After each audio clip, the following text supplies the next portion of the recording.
All right, UFC 300. This is gonna be my reaction to the fight, or the recap, essentially. Starting with the first fight on the prelim card, or on the early prelim card, which was Deiveson Figueiredo and Cody Garbrandt. I picked for Deiveson Figueiredo to win, and he did. He won by decision. I thought he was gonna win by KO, but you know, it happens. Yeah, you know, he outmaneuvered Cody Garbrandt just like I thought he would.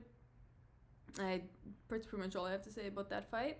And for the next fight with Bobby Green and Jim Miller. So for this fight, I picked Bobby Green to win by decision. And the odds for this fight were plus 140 for Bobby Green to win by decision. Yeah, I mean, you know, everything happened that we thought was going to happen.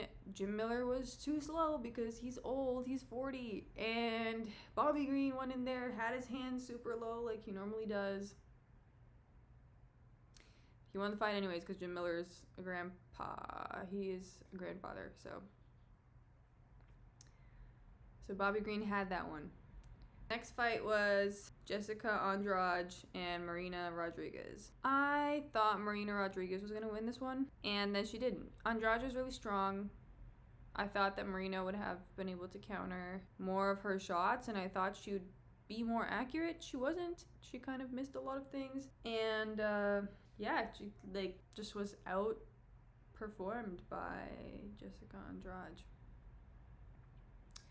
I'll know for next time. After them came Jalin Turner and Renato Mociano. So we saw what happened in this fight.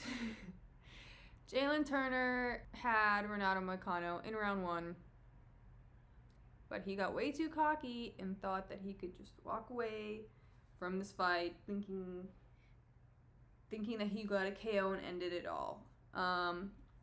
What a big disappointment. That is not what happened at all. Renato Mociano came around and pretty sure he won by submission. Yeah, I expected Jalin Turner to be a little wiser. Now I know. Now I know that, you know, he doesn't have that killer instinct like Renato does. That's why you always consider that you're betting against an Eastern European man. Okay. All right. Next up on the prelim card, Sodiq, Yusuff, and Diego Lopes. So on this one, I had Diego by KO, and the odds for that were 275 plus 275. Yeah, as I predicted, Diego Lopes just did everything that Sodiq did, but better. He got the first round KO, which is incredible. Sodiq Yusuff talked a big game and had nothing to show for it. So, yeah, Diego got that one really cleanly, really easily. All right, and moving on to Holm versus Kayla Harrison. Was there any surprise here? I don't think so. You know, Kayla Harrison went in there and beat Holm like a man, like we had all predicted. Yeah, for the finish, the odds for that were plus 300. She finished her in the second round. Could have finished her in the first round, but, you know, chose to not do anything too drastic, and yeah, finished Holm in the second round. Holm at that point was just, she didn't even see what hit her. I mean, she kind of did. She, like, the first chance that she got to tap in the second round, she took it. Yeah. All I'm saying is, if I was a beefed up, jacked up man, I wouldn't even want to fight Kayla Harrison. So, you know, 42-year-old Holm didn't really have the best shot there. Okay, we move on to Calvin Kattar versus Aljamain Sterling. This was a bit of a boring fight, but Aljamain Sterling won as I had predicted. Yeah, Calvin Kattar just had zero answers for anything that Aljamain was doing. Clearly, Aljamain was out-grappling him. yeah, to the point where Aljamain didn't even try to do anything else because he was like, oh, I'm safe here, and clearly Calvin can't respond with anything, so I thought Aljamain would get a KO or submission. He won by decision. You know, his, got to show off his grappling skill. Chose to finish this fight off quickly. Alright, we move on to Jiří Procházka versus Aleksandar Rakić. One of my favorite fights on this card. So many people thought Rakić would win. They thought, oh, he's going to, you know, stand there and kick Jiří's legs until they can't function anymore. And to be fair, that is what he did. But as I said, last fight that we saw with Jiří, he fought it with staff. He also fought it against Pereira, who is insanely strong. I bet after that fight, you know, he went back, meditated, practiced way more. Like, once you fight a really strong, impressive fighter like that, you leave with a lot more insight on your shortcomings and where you can improve. So I think that's exactly what happened. And Jiří won with an epic KO at the end, just when everybody thought, like, oh, Rakić was piecing him up. Rakić is gonna win. And then Jiří came through and got the KO, which was actually, the odds for that, Jiří by KO, which I predicted, were plus 180. So if you bet on that, good for you. Next fight was on the main card, Bo Nickal versus Cody Brundage. Bo Nickal won. Not as quickly as he would have hoped to win, I guess. Seems he was a little disappointed about that result, but everyone still thinks he did an excellent job. I mean, Cody Brundage was like a hefty dude. You know, Bo Nickal is still kind of relatively small looking. I mean, I don't know. He's obviously super skillful, but you can't just take down Cody Brundage in like 20 seconds. So yeah, he got the finish in round 2. As I predicted, Bo Nickal. I think everybody thought Bo Nickal was going to win, though. That was not really a tough one. Next fight comes with some fuckery. Charles Oliveira versus Arman Tsarukyan.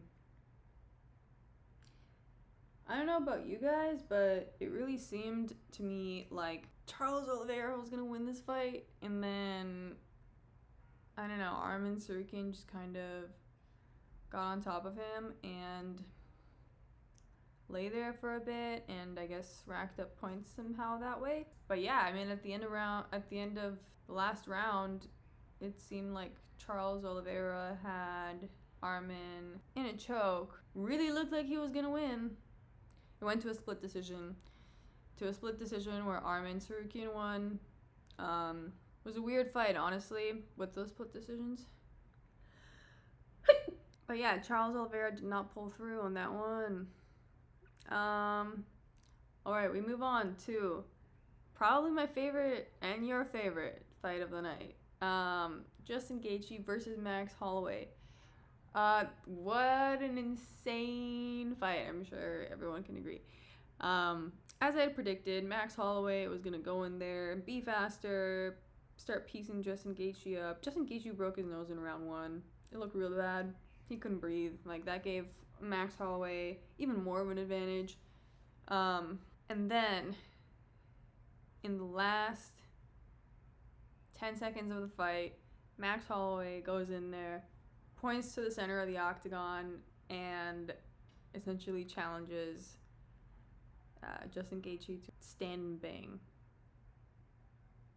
And I don't know what happened, but it seemed like Max Holloway unlocked some Hawaiian voodoo magic from like the insides of his soul and just went ham on Justin Gaethje. Oh my god, like, I've never seen a man's arms move like that before. I've never seen it. And he ended up knocking out Justin Gaethje in the last second of that round. And that was probably, yeah. Dana White commented on this after saying it was like some movie shit, and it really was. The odds for Max Holloway by KO, by the way, were plus 800. So, for anyone who bet on Max Holloway, you guys are feeling really good right now, I'm sure. All right, we move on to the two Chinese ladies, Zhang Weili and Yan Zhonan. I picked Zhang Weili by decision. That's exactly what happened. The odds for that were plus 175. Zhang Weili was just the better of the two Asian ladies. Yang Zhonan looked like she was finished in round 1, but for some reason was allowed to stand up and continue fighting after she was clearly passed out. But it's okay. Zhang Weili won anyways, so that was the second last fight, and we move on to the last fight. Alex Pereira versus Jamal Hill. Of course Alex Pereira won. I don't know how anyone thought Jamal Hill had a chance here. It's crazy, especially like looking at them both walk up to the octagon and you can just see like Jamal Hill's belly like kind of overlapping his shorts. It was insane. And then you see Pereira walk through looking like the fittest and the leanest he's ever looked, like just so ready, so prepared, so good. And he knocked Jamal Hill out in the first round. I actually, before the fight started, they panned over to Alex Pereira's face and then they panned over to Jamal Hill's face, and Jamal Hill just was standing there like he knew something was gonna go down and he knew that he couldn't do anything about it. Like the reality of the situation had just hit him right there. Yeah. That knockout was crazy too, because he had at first like kicked Pereira in the crotch, and then Herb Dean was about to step in there and call a timeout, and then Pereira just like silently gestured him away while still continuing to focus on Hill, and then boom, just got him. He fell down looking like a little in the air. Yeah, it was insane. The odds for that, by the way, were plus 120. Alex by KO. So yeah, so okay, that ends up on that note we round up this